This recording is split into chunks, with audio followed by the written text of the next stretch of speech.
seja bem-vinda, seja bem-vindo ao Capital Natural. Você também pode nos acompanhar em podcast. E, aliás, se você não acompanhou a primeira parte do programa sobre geopolítica energética, vai lá no podcast, acompanhe a primeira parte, para que você possa acompanhar também essa segunda parte e aí não ficar perdido na conversa. Mas é claro que a gente vai trazer também alguns pontos abordados na semana anterior para te deixar aqui nos trilhos com relação ao nosso tema de hoje, geopolítica energética, partindo do conflito na Ucrânia, da guerra, e como é que os países estão reagindo agora à transição energética, às demandas por petróleo, gás também, tudo isso e muito mais a partir de agora com Ari Aster Baumgratz Chimelli, professor titular de Economia na Universidade de São Paulo, com a Bruna Mascote, sócia sênior da Catavento, consultoria de estratégia e ESG, Anábal Santos Júnior, secretário executivo da Associação Brasileira de Produtores Independentes de Petróleo e Gás Natural.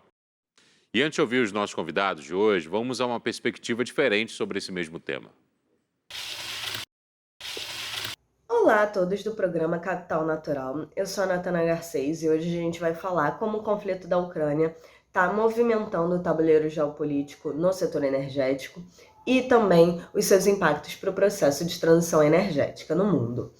E a bem da verdade nesse primeiro momento, o que nós estamos vendo é uma tentativa dos países do Ocidente de, no médio prazo, tá, diminuir a sua dependência para o petróleo e o gás natural russo e, por sua vez, da Rússia de procurar, de entender esse movimento dos países europeus e procurar, a partir deste movimento, garantir novos parceiros, principalmente parceiros que estejam em grande crescimento econômico, como a Índia e a China. Então, nos próximos meses, nos próximos anos, nós devemos ver essa mudança no tabuleiro geopolítico mundial, onde diversos países estão procurando acesso a reservas seguras e restritas, né, de hidrocarbonetos, e outros países vão estar estabelecendo novos tipos de comércio no setor energético. Por sua vez, como isso vai impactar no processo de transição energética? Primeiro, a gente tem que entender que o gás natural e a energia nuclear são consideradas energias de transição no processo de transição energética, ou seja, são energias consideradas mais limpas do que o petróleo e o carvão, mas também são energias muito seguras, entregam muita eficiência energética. Então, o que a gente deve ver para os próximos anos é uma tentativa de garantir acesso a reservas de petróleo, de gás natural e de carvão, por serem energias muito seguras e que entregam muita eficiência energética, permitem que a vida civil, econômica e militar continue existindo e crescendo, né, no mundo. 2, um fortalecimento dessa produção de energias de transição no processo de transição energética, que são especificamente também o gás natural e a energia nuclear. Então, a gente deve ver um recrudescimento dessa produção dessas duas fontes energéticas. E num terceiro ponto de importância, a gente vai ver, sim, um certo fortalecimento da produção de energias que são consideradas limpas, como eólica, energia hídrica, energia solar. No entanto, elas vão ocupar apenas o terceiro posto de importância. Então, o processo de transição energética, ele inevitavelmente acaba sofrendo um baque. Ele acaba sendo relegado a um posto de terceira importância dentro do setor de geopolítica de energia, do campo de geopolítica de energia e do próprio setor energético. Então, o que a gente deve ver para os próximos anos é, apesar das conversas ainda ocorrerem sobre o processo de transição energética, nós devemos ver um certo recrudescimento do poder dos hidrocarbonetos no mundo. Então é isso, gostaria de agradecer ao Capital Natural por essa oportunidade. Tchau, tchau. Ari Aster, seja bem-vindo ao Capital Natural mais uma vez. Então, para poder pegar um gancho e até trazer o tema da semana passada para essa conversa de agora, a Bruna terminou falando sobre demanda e como é que essa demanda hoje afeta os países diretamente. E aí eu queria uma complementação sua daquela fala da Bruna e uma opinião também, por favor. Olá, obrigado mais uma vez pelo convite. Então, no último programa, né, a Bruna fez um ponto muito excelente, que foi o olhar para a demanda por combustíveis fósseis. Nós estamos bastante preocupados hoje com a oferta dos combustíveis fósseis, né? A gente tem uma crise, temos que encontrar uma alternativa. Os preços estão subindo muito, até porque a gente não tinha feito muitos investimentos em produção de carvão, né? Historicamente, a gente já está saindo disso. E ela tocou no outro ponto que é extremamente importante no mercado, que é o ponto da demanda. É muito importante, para promovermos uma transição energética, nós mudarmos os preços relativos do combustível fóssil. Em outras palavras, esse combustível fóssil fica relativamente mais caro ao longo do tempo. Isso traz perguntas importantes.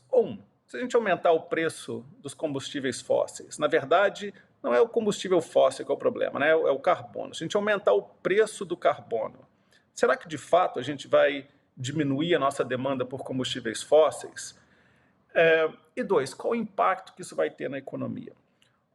A gente pode olhar para o que aconteceu na Suécia. A Suécia, no começo da década de 90, promoveu o que ela chamou da reforma tributária do século. E naquela ocasião ela decidiu fazer o seguinte: ela decidiu tributar menos o trabalho, folha de pagamento, né? Produção de bens e serviços diversos, e tributar mais combustíveis fósseis. Tá? Ela colocou um imposto maior sobre a gasolina e sobre o diesel. E ela fez isso de forma gradual, porque não se faz uma transição da noite para o dia, né? Quando a gente acelera e olha para o que aconteceu hoje, desde os anos 90, lá na Suécia, tem pesquisa acadêmica que esmiuça isso, a gente teve um impacto muito importante na redução da emissão de carbono. Outras pesquisas perguntam o seguinte: tá bom, isso teve um impacto na redução de carbono, uma coisa ótima, mas qual foi o custo para a economia? O que se estima, os resultados recentes, né, de pesquisas, mostram para a gente o seguinte: olha, esperava-se que talvez pudesse ter um impacto muito grande na redução do crescimento do PIB ou na redução do emprego. Isso não aconteceu. Se aconteceu alguma coisa, foi um leve crescimento do PIB e do emprego. Mas por que isso? Porque nós deslocamos a nossa carga tributária. Nós, na verdade, não nós, Brasil, né? Parte do mundo, a Suécia, por exemplo, e outros países da Europa. Houve um deslocamento da carga tributária, aumentando a tributação sobre bens e serviços que causam um efeito negativo para a sociedade e diminuindo a tributação em bens e serviços que causam um efeito positivo para a sociedade. Por exemplo, desonerando a folha de pagamento. O que é muito importante aqui para a gente no Brasil? Nós temos uma oportunidade raríssima e única de promover uma coisa muito parecida com o que a Suécia fez e que deu muito certo. Na nossa reforma tributária, a gente precisa muito de uma reforma tributária. Nós temos um sistema muito complexo, né, que segura o crescimento econômico.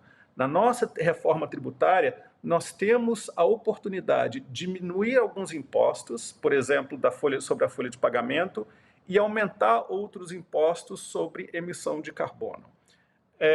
E a gente pode fazer isso de forma gradual para diversificar a nossa matriz energética e diminuir a nossa demanda por combustíveis fósseis. Nós respondemos a preço. O preço aumenta, a gente consome menos. Boa. Anábal, seja bem-vindo. Também gostaria de uma complementação do senhor sobre esse tema. Obrigado, um prazer mais uma vez estar aqui, discutindo com pessoas com visões tão brilhantes e podendo trazer também mais informação num cenário de over-information, né, de super-informação sobre essa questão da transição energética. Pessoal, eu discordo em parte, né, dessa questão de demanda por combustível fóssil. Porque o mundo tem a demanda por energia. A realidade é que o único setor que consegue responder com a eficiência esperada é o setor de produção de hidrocarbonetos, né, principalmente no Brasil. Então, quem está sendo desafiado aí, nesse momento, não é a indústria do petróleo, e sim as energias ditas limpas. Que se nós formos no fundo, né, esse limpo é muito relativo. A gente sabe muito bem as insustentabilidades que tem nas baterias de lítio nos componentes das placas solares, né, e dos próprios equipamentos lá da eólica, né? E também existe também uma certa tolerância com essas energias, que eu acho que são razoáveis, porque elas são emergentes, né? O rigor, por exemplo, no controle ambiental dessas energias é muito menor do que se faz na indústria do petróleo, e já existem questionamentos, por exemplo, se vocês tiverem a oportunidade de verificar o mapa de usinas eólicas no offshore, vocês vão se assustar com o volume e como ficará a nossa costa se isso for levado a termo, e certamente o Brasil vai encontrar uma solução. Com relação também a essa questão da tributação que o professor se referiu, a indústria do petróleo convive talvez com uma das mais perversas regras de tributação no Brasil, pelo menos, né? Só para você ter uma ideia, eu vim recentemente de uma audiência pública lá no Rio Grande do Norte. A indústria eólica, que lá no Rio Grande do Norte é muito forte, muito expressiva, não contribui em nada, nem royalty paga com relação à questão e até mesmo a questão de empregos locais. Lá foi muito questionado isso, né? E a capacidade de geração de emprego da atividade petrólea é extremamente superior à atividade eólica. E eu não estou aqui desqualificando, não, eu só estou colocando essa realidade. Então, a indústria do petróleo ela sempre foi muito tímida em fazer a comunicação necessária com a sociedade, e isso está mudando, né? Então, a gente, por exemplo, a gente vê um certo preconceito quando se diz que as energias renováveis são limpas, quando, na verdade, tem esses questionamentos que eu coloquei, e a própria eletrificação, né, que não se discute muito qual é a origem da energia que vai eletrificar, né? Então, muitas delas são de usinas a carvão. E ao contrário, né, o gás, como eu disse no começo, no programa anterior, o gás foi considerado combustível verde, e ele não é dito como um combustível limpo, né? Então, nesse sentido que eu coloco, acho que a demanda, como eu já coloquei no programa anterior, a demanda por energia vai crescer.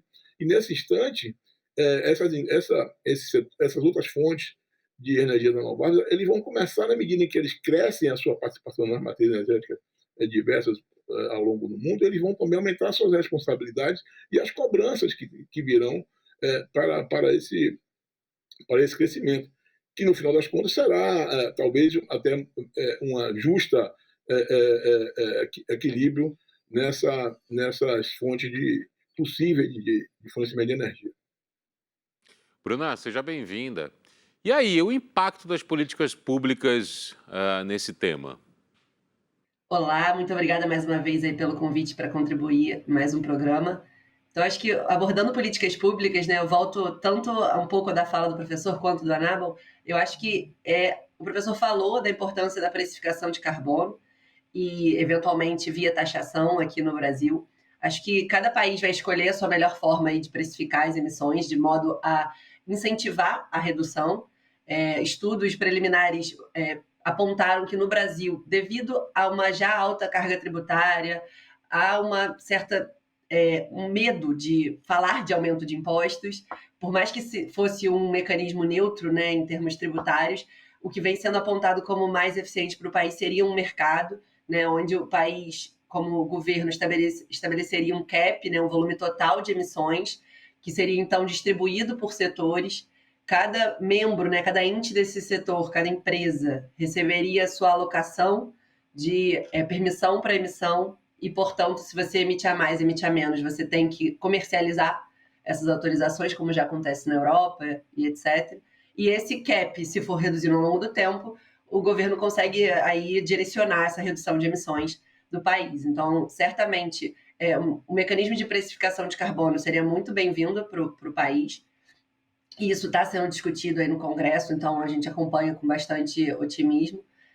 O que a gente tem no Brasil como um todo, e aí eu acho que eu vou trazer um pouco dos pontos, né, do Anábal.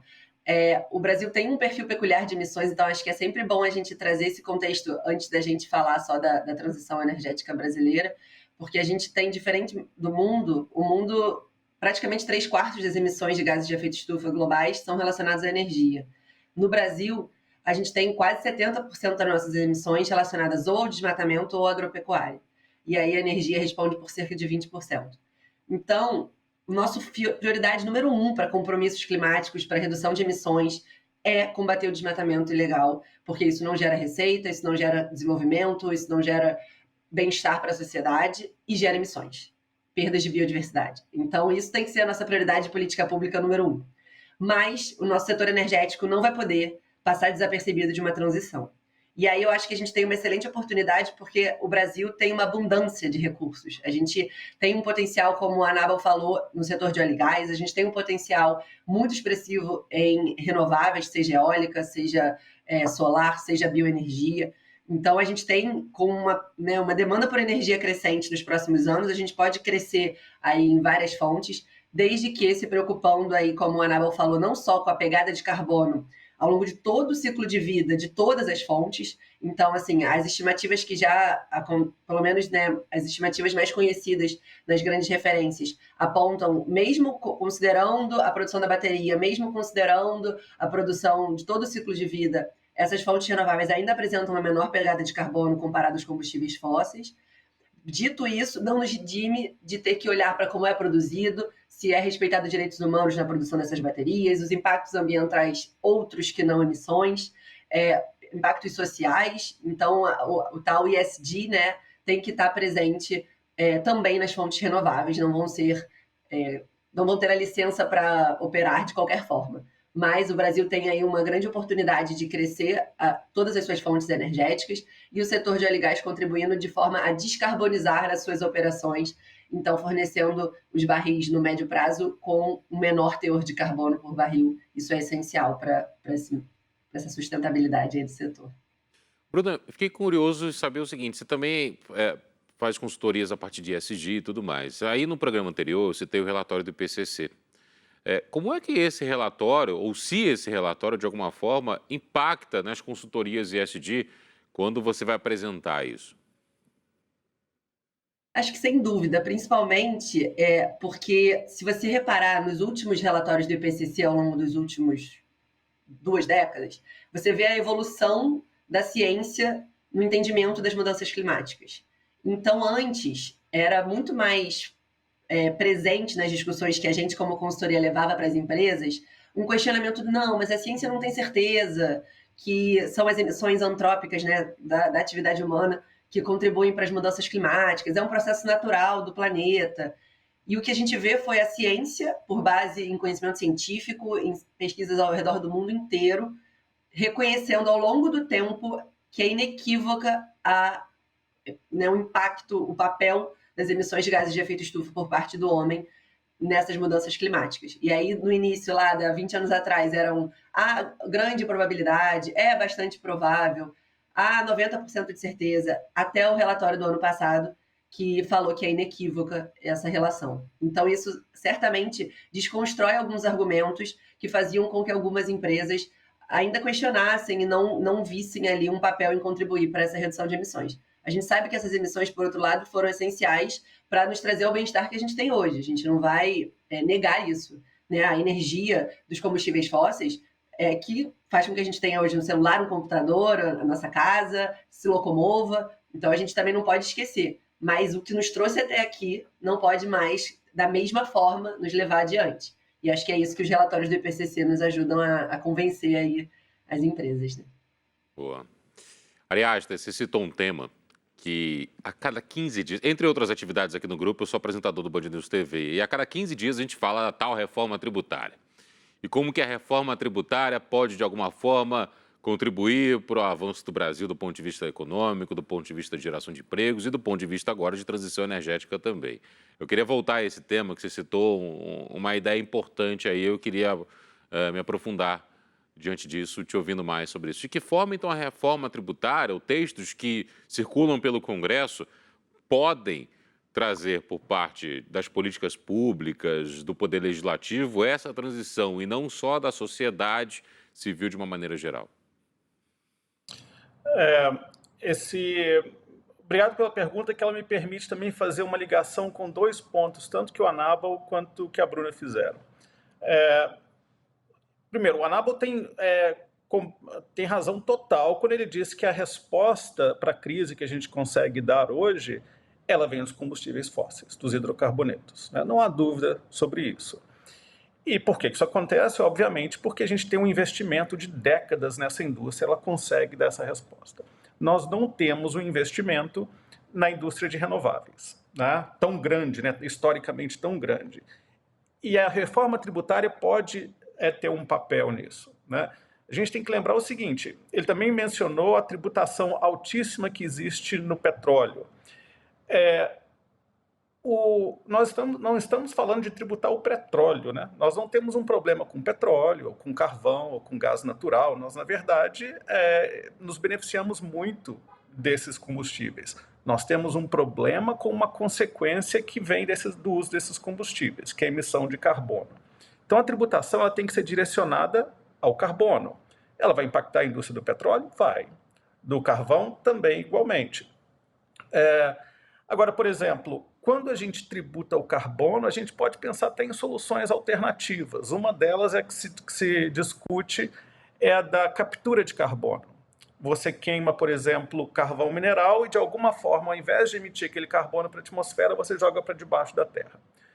Hoje, essa tecnologia não existe, mas essa possibilidade é discutida bastante. Então, se a gente tributasse o carbono, a gente poderia, em princípio, desenvolver novas tecnologias que nos permitam utilizar esses combustíveis fósseis, ter o benefício deles, mas não ter o impacto negativo na humanidade inteira. Hoje, repito, isso ainda está no mundo da ideia, né? Isso não tem nenhuma tecnologia que nos amarre a isso.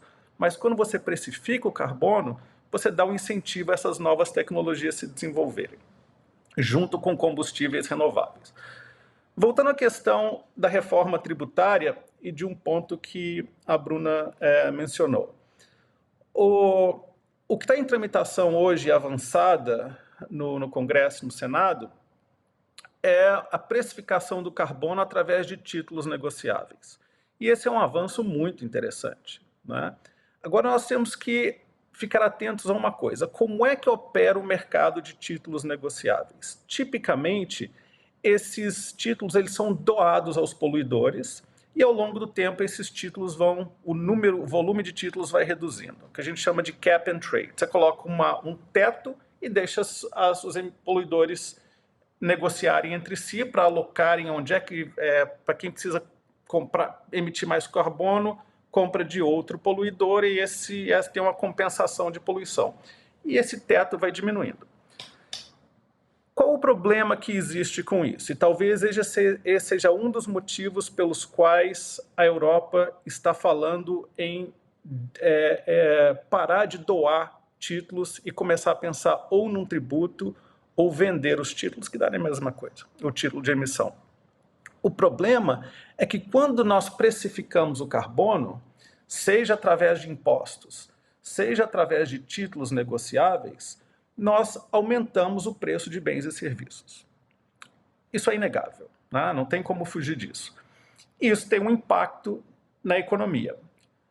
Quando nós usamos a tributação, nós temos a oportunidade de, pelo menos, arrecadar recursos para o governo e, possivelmente, desejavelmente, reduzir outros impostos que seguram a economia, como o da folha de pagamento, né? Desoneração da folha de pagamento. Então, essa é uma grande vantagem dos impostos. Para concluir esse pedaço, implementar impostos sobre carbono na reforma tributária não é incompatível com títulos negociáveis, com o mercado de títulos negociáveis. Esse mercado pode atender emissões adicionais à meta que a gente tiver, por exemplo, né, junto às Nações Unidas, e a gente poderia vender esses títulos.